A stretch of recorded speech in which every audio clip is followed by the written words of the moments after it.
ભારતના પ્રથમ વડાપ્રધાન સ્વર્ગીય જવાહરલાલ નહેરુની જન્મજયંતિ નિમિત્તે જિલ્લા કોંગ્રેસ કાર્યાલય ખાતે પુષ્પાંજલિનો કાર્યક્રમ યોજાયો હતો। સ્વર્ગીય જવાહરલાલ નહેરુનો જન્મ 14 નવેમ્બર 1989માં સ્વર્ગીય જવાહરલાલ નહેરુનો જન્મ 14 નવેમ્બર 1889માં અલ્હાબાદમાં થયો હતો।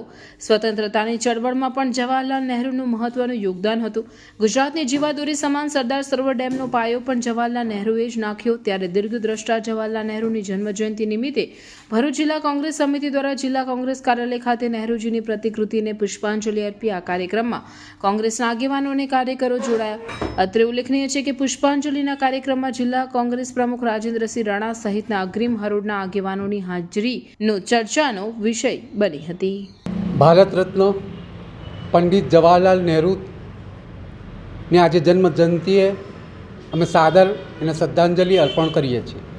અને આ દેશના એક એવા નેતા હતા જે આઝાદી અપાવવામાં એમનો અહમ હિસ્સો હતો। આઝાદ થયા પછી દેશમાં શિક્ષણ ક્ષેત્રે, આરોગ્ય ક્ષેત્રે, ઉદ્યોગ ક્ષેત્રે અને દેશને આગળ કઈ રીતે લાવવો, દેશની પ્રગતિ કઈ રીતે કરવી, એ આધુનિક ભારતના શિલ્પી હતા। અને એક એવા નેતા હતા જેને આખા વિશ્વમાં શાંતિના એક દૂત તરીકે પ્રચલિત હતા।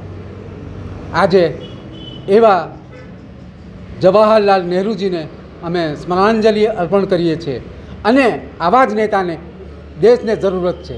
દેશ આજે જે આધુનિક હરણફાળ ભરી રહ્યો છે એમાં પંડિત જવાહરલાલ નહેરુજીનું મહત્તમ યોગદાન છે।